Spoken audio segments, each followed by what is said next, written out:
position bi waaw. waaw soxna Yacine véritablement xam nga man Sénégal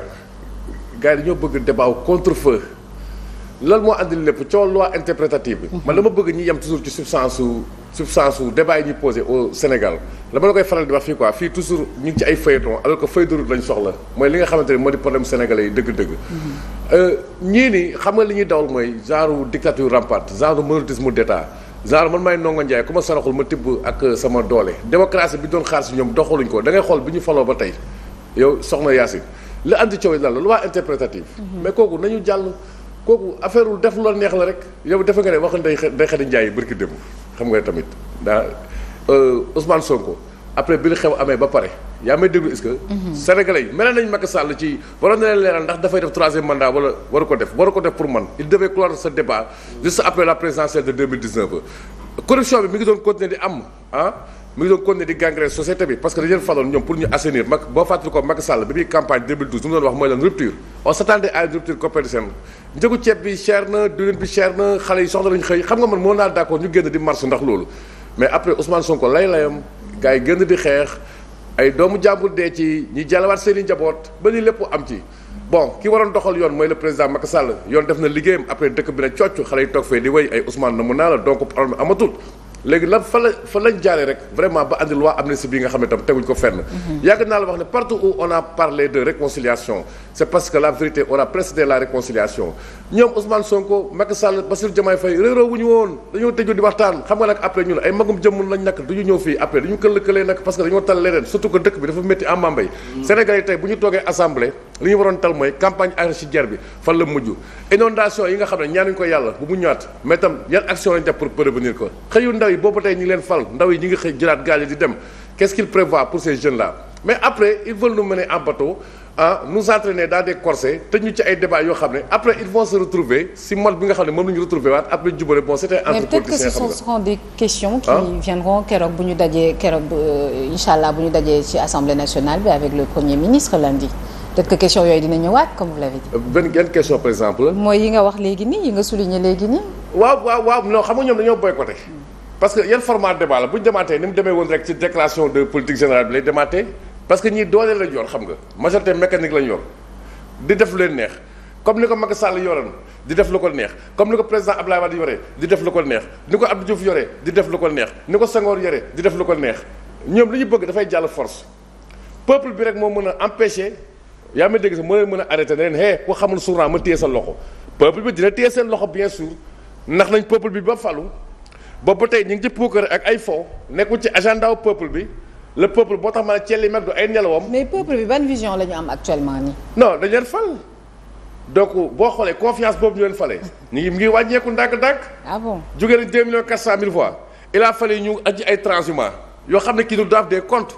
parce que encore une fois nee la audit yi war a doon nga sam armée la di gas ay sulli ay néew ba si yàgg sulli say néew bopp téye sa pelle am na ñoo xam ne ñu leen doon joxoon ci ay affaire suuf ñuy battre campagne pour Pastef.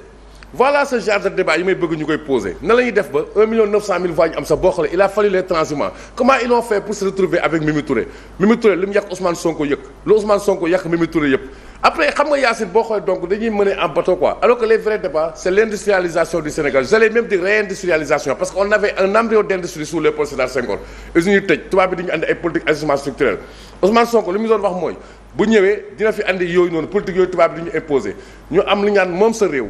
ba tey doxalaguñu programme moom sa réew fi ñu nekk nii wax na ba tëj boppam ba dugal boppam tubaab bi jekku nañ ko tey tubaab bi lañu yaakaar pour mun doxal tuuti suñu économie léegi boobu moytul dañ ko jege lebel subvention yi bu ko defee askan bi gën a sonn xaalis bi bu ko dugal ci mbay mi bu ko defee baykat yi gën a sonn bu ko et cetera bu ko dugal ci secteur productif bu ko defee Sénégal yi gën a sonn comme ni ñu sonnee depuis le milieu des années 70 avec le plan de redressement économique et financier les nouvelles politiques agricoles industrielles loolu lépp mu tëj ci réew mi xam nga fu may waxee donc lii nii xool loi interprétative bi yaamal neex la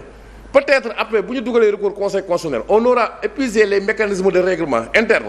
après ñu saisir une justice internationale comme l'a fait l'opposition oui. parce que tey débat bi xam nga mi ngi transposé wu bon on me dit que la petite là Adji Sarr am na nationalité suisse par exemple bon loolu après yan implication dafay am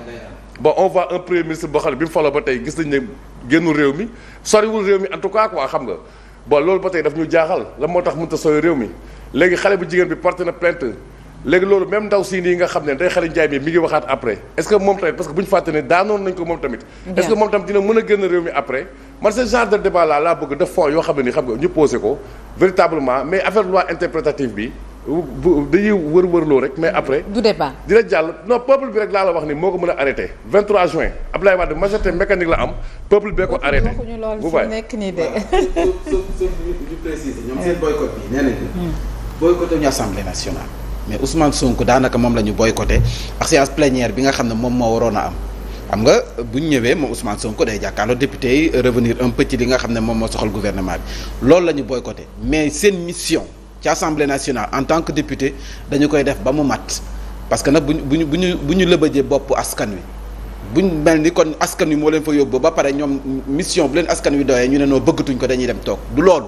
Maître Aïssata Tall Sall démb dafa def précision bi ne leen lépp lu nga xam ne mooy mission bu ñu leen dénk sa assemblée nationale dañ ko matale les actions du gouvernement dinañ ko contrôler comme ni ñu ko war a contrôler mais Ousmane Sonko bu fa waree ñëw ak moom ni muy comporté woo ak ñoom dañoo d'accord ne ñoom dañuy boycotter bàyyi ko ay député am parce que peut-être liberté bu ñu waroon a mën a am à l'assemblée nationale mën a poser seen i questions wala war see mën a gis seen bopp gisuñu ko et puis seen dama gëm ne seen droit la ñu nekk.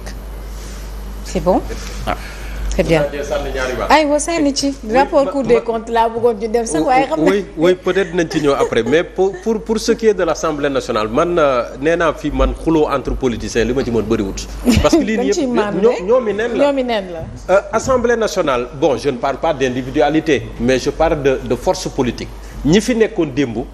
ñoom ñoo fi nekkaat ba léegi sauf que chaque camp a changé de camp ñi nekkoon pouvoir ñoo nekk opposition ñi nekkoon opposition ñoo nekk pouvoir et donc du coup la puissance parlementaire a changé de camp. Parce que coow li yëpp li ko waral en sourdine en toile de fond c'est la loi interprétative bi nga xam ne wote nañ ko le 2 avril dernier. Oui. Voilà donc opposition parlementaire bi tey nga xam ne à l'époque ñoom ñoo nekkoon au pouvoir ñoom ñooy xuloo ak ñi nga xam ne ñoom ñoo newoon loi amnistie bu Macky Sall. bëgguñu ko. te bu ñu ñëwee dañ koy abroger. ñee également déggal seeni kilifa Macky Sall def forcing assemblée nationale voté ko parce que ñoom ñu amoon majorité léegi nag ñi am majorité ren ji mooy ñi nga xam ne ñoom ñoo nekk ci nguur gi donc la puissance parlementaire a juste changé de camp. léegi nag xuloo bi nga xam ne moom la ñu nekkee woon à l'époque avant lii yëpp xuloo boobu moom mooy continuer et Thierno l'a bien souligné au moment où il y a peut-être d'autres urgences qui nous attendent il y a d'autres urgences qui nous attendent ñu waroon ci mën a concentrer wu. mais après bon ci lii la ñuy tàbbiwaat di ngawtiwaat xuloo boo xam ne depuis n année mi ngi fi entre waa PASTEF ak waa APR par extension à Benno il y a eu d'autres acteurs politiques qui sont venus s'y greffer parce qu'il y a beaucoup de députés non inscrits donc foofu laa doon waxee ne je ne parle pas d'individualité mais de force politique. Oui. Donc xuloo boobu moom mooy continuer léegi nag boycott bi qu'est-ce que ça va donner. Ah bon c'est ça aussi qu'est-ce que ça va véritablement moom moo nar a continuer waat rek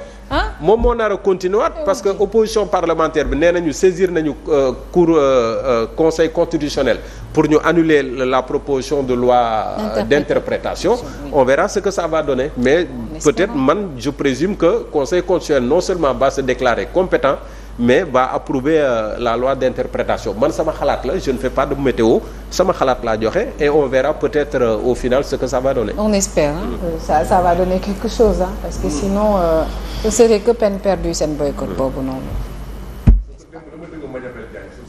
mu ne la am na benn révélation bu mu def. mu ne Moustapha Ba jotoon na tontu defe naa parlant d'audit quoi Moustapha Ba après les accusations de Ousmane Sonko jotoon na bind quoi rédigé mais génnut donc sans réponse loolu tam je crois que c'est une pièce Yacine qu'on doit apporter au puzzle. oui inchallah. très bien gannaaw ba ñu nuyuwaatee ñëpp ñi nekk ci gargot bi sama mbokk moo li nekk ci géej gi ndax ñi nga xam ne ñoo nekk ci transport en commun yi dañu am régate sama mbokk mooy dañuy waaj benn régate bu rëy. ak fédération bu régate bi ak Mbaye Ndiaye. fàttali régate mooy la. rawante gaal. waaw da ngay fàttali rek. rawante gaal bu mag non dinañ ci ñëw parce que Sen TV partenaire lay nekk. donc événement bu mag la nag ñun moom wax dëgg ñun rawante gaal suñu yëpp la ñun lébu yi. ñun ci laa bokk man. ñun wat gaal i yéegoo. man ci lébu yi laa bokk di. waaw kon nag jàppale na laakoon faakoon ñaakoon rek. ñu ni noonu. damay toog seetaan ndax ndox li ko ci mën bëri. non rawante gaal bi. mënoo fee. non maintenant mais je l'ai appris en dehors des limites régionales de Thiès. C'est vrai que région de Thiès am na géej. Mais département bu Thiès ñun sunu diwaan ñun voilà. ñun ay déeg la ñu xam. ay yooyu quoi mais déeg sax amatul daal. il faut ma inviter la xóota ba bu tëngee. non bu ma ñëwee di nga xam ne mën naa ndox de. non il faut non xóota ba sax am na sécurité parce que xeer yi daf ko woon donc boo féeyee am problème mais nag bu feesee boo taxawee da ngay j'ai fait une partie de ma carrière entre Fatick et Kaolack donc ndox am na lu ma ci mën. mooy suñu piscine olympique. ñu nuyu baax waa Tëngéej ak chantier yi nga xam ne tàmbali nañ ko fa ñu ngi leen di demander yéen gouvernement bi jàppale leen ñu rek na yegg avant nawet. yéen a ngi yéen a ngi koy accéléré moom la mu bëri ci ay canal bi ngir yàlla na seen canal boobu ngeen war a. waaw préfet Maguette Diouf taxaw ci jàpp ci rek na chantier bi yegg sinon rek bu yeggul tëj boobu moom bu tawee ñu naan ñun ñëpp si biir canal bi la ñuy.